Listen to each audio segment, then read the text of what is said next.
Ang tunay na kaibigan ay hindi lamang matatagpuan sa panahon ng kasiyahan, kundi higit sa lahat ay lagi mong masasandalan sa panahon ng kalungkutan. Pero, paano kung mahulog ang loob mo sa taong laging nariyan para sa'yo?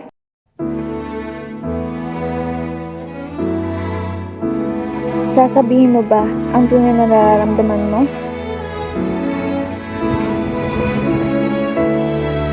O mas pipiliin mong itago na lang ito? Ano ang gagawin mo?